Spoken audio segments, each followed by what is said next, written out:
Halo, selamat siang Pak Ami. Ya, Selamat siang. Iya Pak Ami. Saya perkenalkan, nama saya Dimas dari Bang Pak. Ada apa Mas? Boleh minta waktunya 2 menit sebentar aja Pak. Saya ada kabar gembira buat Pak Ami. 2 menit ya? Iya, monggo.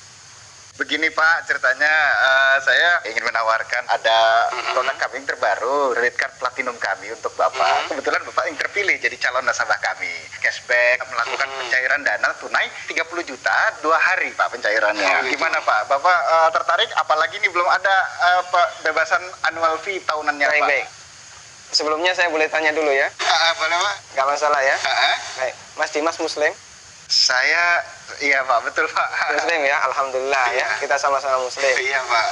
Mas Dimas pernah dengar nggak tentang riba? Iya, pernah dengar. Pernah dengar ya? Iya. Pernah kebayang bahaya riba nggak? Bahaya riba, iya tahu Pak. Mungkin pernah dengar hadisnya atau ayat Qur'annya? Pak, Pernah? tapi Pak, tapi bagaimana? Masih tertarik Pak dengan kartu kredit platinum kami Pak? Nanti kita lanjutkan. Saya boleh cerita dulu? Ya, Boleh ya? boleh. Ya. Jadi gini Mas Dimas. Coba Mas Dimas bayangkan kalau ada orang yang berzina sama ibunya.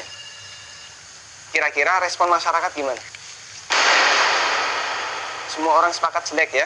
Gimana? Maksudnya gimana Pak? Kalau misalnya ada orang yang berzina sama ibunya, semua orang akan menganggap dia melakukan perbuatan yang maksiat. Ya bejat itu Pak. Wah, bejat sekali ya. Bejat Pak. Baik, kita sama-sama sepakat untuk itu. Iya. Begini, Nabi SAW menyebut bahwasanya riba itu ada 73 pintu. Pintu yang paling ringan, kata Nabi SAW, dosa riba itu seperti berzina sama ibunya, Mas. Itu nilai dosa riba yang paling ringan. Coba kalau Anda tadi tawarkan 30 juta, itu berapa nilai ribanya? Ya, tapi kan... Baik, saya lanjutkan boleh? Ya. Ya, kita lanjutkan dulu ya. Ya. Saya sebutkan, ini ada beberapa fase kehidupan manusia. Orang yang makan riba semuanya mendapatkan azab dari Allah. Pertama, ketika di dunia, orang yang makan riba itu ditantang perang oleh Allah. Coba Mas bayangkan. Kata Allah Subhanahu wa taala, ya ayyuhalladzina amanu taqullaha wa dharu ma baqiya minar riba. Wahai orang yang beriman, bertakwalah kepada Allah dan tinggalkan semua bentuk riba. Fa in lam taf'alu fa'dzanu biharbi minallahi wa rasulih. Kalau kamu masih ngeyel, nggak mau meninggalkan riba, umumkan perang dengan Allah dan Rasulnya. Coba, kalau kita ditantang perang oleh Allah dan Rasulnya, kira-kira ada nggak peluang untuk menang? Nggak ada ya? Ampun Pak. Ini yang pertama. Yang kedua, orang yang mati dalam kondisi membawa dosa riba, makan riba, nanti dia akan dihukum di kuburan dalam bentuk berenang di sungai darah. Masya Allah, berenang di sungai darah. Kata Nabi SAW, beliau pernah menceritakan mimpinya, dan mimpi beliau itu wahyu. Nabi SAW pernah melihat ada orang yang berenang di sungai darah, kemudian di tepi sungai ada orang yang membawa batu. Setiap orang ini berenang menepi, dilempari batu ke mulutnya, kemudian balik ke tengah. Ini yang kedua. Di alam kubur, dia mendapatkan azab berupa berenang di sungai darah. Yang ketiga. Masih ada ketiga Pak? Iya. Siap mendengar? Masih sanggup mendengarkan? Iya Pak. Iya, baik. Saya lanjutkan ya. Iya Pak. Yang ketiga, ketika orang ini dibangkitkan oleh Allah dari alam kubur, dia dibangkitkan dalam kondisi sempoyongan, Mas. Allah Subhanahu wa taala bercerita, alladzina ya'kuluna riba la yaqumuna illa kama yaqumul ladzi yatakhabbathu syaitan minal mas. Orang yang makan riba, mereka akan dibangkitkan pada hari kiamat dalam kondisi sempoyongan seperti orang yang kerasukan. Iya Pak. Artinya yang lain berjalan normal, dia sendiri sempoyongan. Menyakitkan.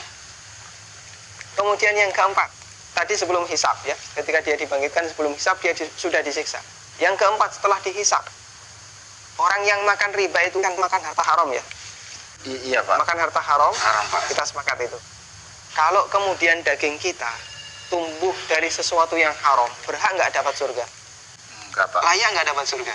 Enggak Pak. Sementara tempat di akhirat cuma ada 2 pilihan. Kalau nggak surga, Neraka Pak. maka kata Nabi SAW, kullu lahmin nabata bin suhtin, setiap daging yang tumbuh dari sesuatu yang haram, kata beliau, annar aulabi.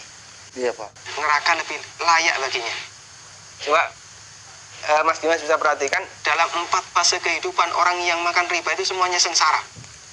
Ketika masih hidup di dunia, dia ditantang perang oleh Allah, Ketika mati dia berenang di sungai darah. Iya, Pak. Ketika dibangkitkan dalam kondisi sempoyongan, setelah hisab dia ditempatkan di neraka. Iya, Pak. Masya Allah. Masih ada tawaran yang lain? Ampun, Pak. Masih dilanjutkan?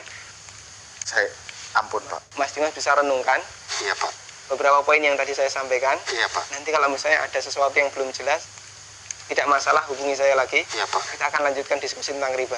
Iya, Pak. Bisa? Bisa, Pak. Ya, terima kasih ya. Assalamualaikum. Waalaikumsalam.